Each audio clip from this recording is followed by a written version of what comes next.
Hi dears, welcome to Next Level School. আজি মই class 10 Nagaon ডিষ্ট্ৰিক্টত হৈ যোৱা প্ৰি ফাইনেলৰ সায়েন্সৰ কুৱেশ্যন পেপাৰটো আলোচনা কৰিম, বিশেষকৈ OMR পাৰ্টটো আলোচনা কৰিম।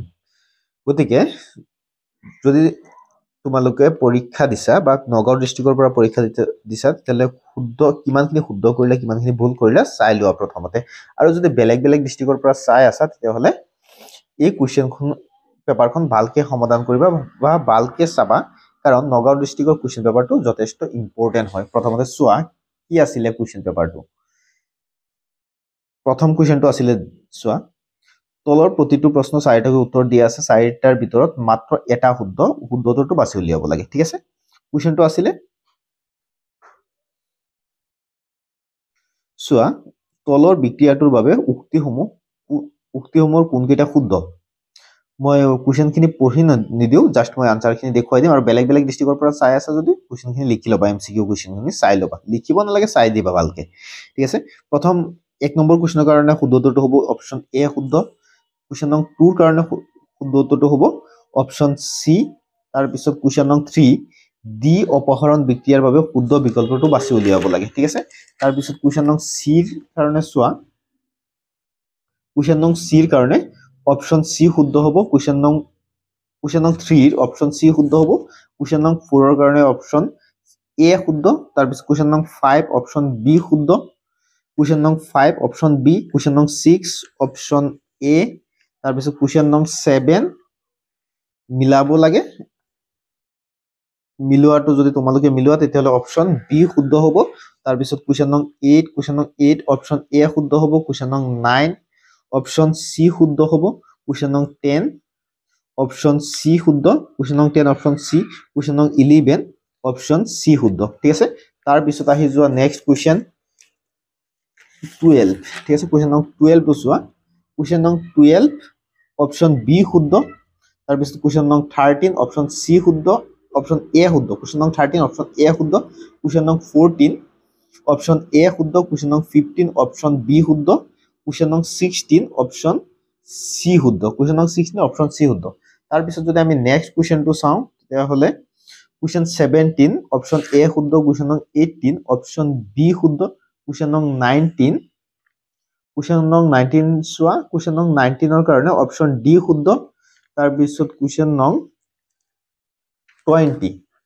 20ৰ কাৰণে অপশ্যন বি শুদ্ধ। ঠিক আছে, কুৱেশ্যন নং 20 অপশ্যন বি শুদ্ধ। কুৱেশ্যন নং 21 অপশ্যন ডি শুদ্ধ। তাৰপিছত কুৱেশ্যন নং 22 অপশ্যন বি শুদ্ধ। কুৱেশ্যন নং 23 অপশ্যন চি শুদ্ধ। ঠিক আছে, কুৱেশ্যন নং 23 অপশ্যন চি শুদ্ধ। কুৱেশ্যন নং 24 অপশ্যন এ শুদ্ধ, এ নহয় 24ৰ অপশ্যন ডি শুদ্ধ। ঠিক আছে, তাৰপিছত কুৱেশ্যন নং 25 অপশ্যন বি শুদ্ধ। কুৱেশ্যন নং 26 যদি আমি চাওঁ, কুৱেশ্যন নং 26ৰ শুদ্ধ উত্তৰটো হ'ব অপশ্যন বি। ঠিক আছে, অপশ্যন বি শুদ্ধ। তাৰপিছত কুৱেশ্যন নং 27 অপশ্যন চি শুদ্ধ। কুৱেশ্যন নং 28 অপশ্যন ডি শুদ্ধ। কুৱেশ্যন নং 28ৰ ডি শুদ্ধ। তাৰপিছত কুৱেশ্যন নং 29 অপশ্যন বি শুদ্ধ, 3.6 × 10⁵ জুল। ঠিক আছে, কুৱেশ্যন নং 30ৰ কাৰণে অপশ্যন বি শুদ্ধ। ঠিক আছে, তাৰপিছত কুৱেশ্যন নং 31 অপশ্যন চি শুদ্ধ। কুৱেশ্যন নং 31 চি শুদ্ধ। তাৰপিছত চোৱা, কুৱেশ্যন নং 32 আৰু 33 দুটা চোৱা, কুৱেশ্যন নং 32 আৰু 33 কুৱেশ্যনটো অলপ বেলেগ ধৰণৰ হয়। ইয়াত যদি আমি চাওঁ, চোৱা, দুটাকৈ উক্তি দিয়া হৈছে, এই উক্তিৰ বাবে 4টাকৈ বিকল্প দিয়া হৈছে, শুদ্ধ বিকল্পটো বাছি উলিওৱা। এই বিকল্পসমূহ এইকেইটা। তাৰপিছত কুৱেশ্যন ষ্টেটমেন্ট এনেকে দিছে, ষ্টেটমেন্ট উক্তি, যি বিক্ৰিয়াত কোনো এটা পদাৰ্থৰ লগত অক্সিজেন যোগ হয় তাকে জাৰণ বিক্ৰিয়া বোলে। তাৰপিছত উক্তি বি, দুৰ্গন্ধতা এটা জাৰণ বিক্ৰিয়া। ঠিক আছে, তাৰপিছত 32 দিছে, আইনীয় যৌগবোৰৰ উতলাংক আৰু গলনাংক অতি উচ্চ। তাৰপিছত উক্তিটো সেইটো ষ্টেটমেন্ট এইটো। তাৰপিছত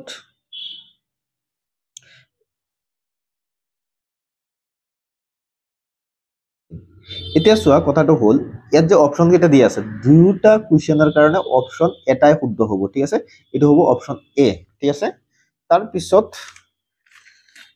যদি আমি চাও কুৱেশ্যন নং 34 কুৱেশ্যন নং 34 এৰ অপশন বি শুদ্ধ কুৱেশ্যন নং 35 কুৱেশ্যন নং 35 এৰ অপশন এ শুদ্ধ কুৱেশ্যন নং 36 অপশন বি শুদ্ধ তাৰ পিছত কুৱেশ্যন নং 37 কুৱেশ্যন নং 37 অপশন ডি শুদ্ধ কুৱেশ্যন নং 38 অপশন বি শুদ্ধ কুৱেশ্যন নং 38 বি শুদ্ধ তাৰ পিছত কুৱেশ্যন নং 39 অপশন ডি শুদ্ধ তাৰ পিছত কুৱেশ্যন নং 40 40 এৰ কাৰণে অপশন ডি শুদ্ধ ঠিক আছে 12/11 ওম তাৰ পিছত যদি আমি চাও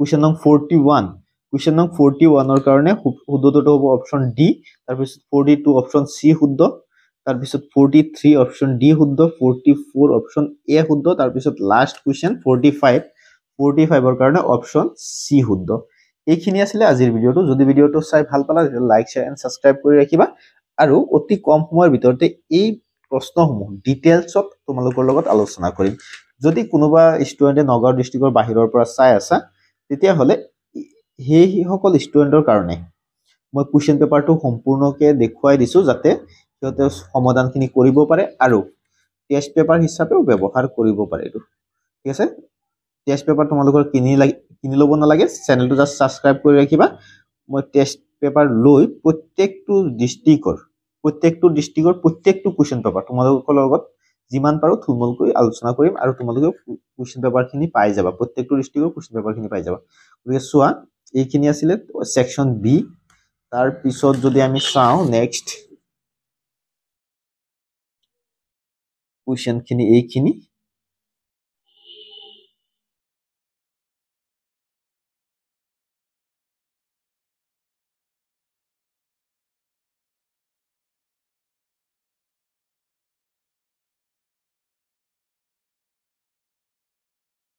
হল তাৰ পিছত নেক্সট পেজ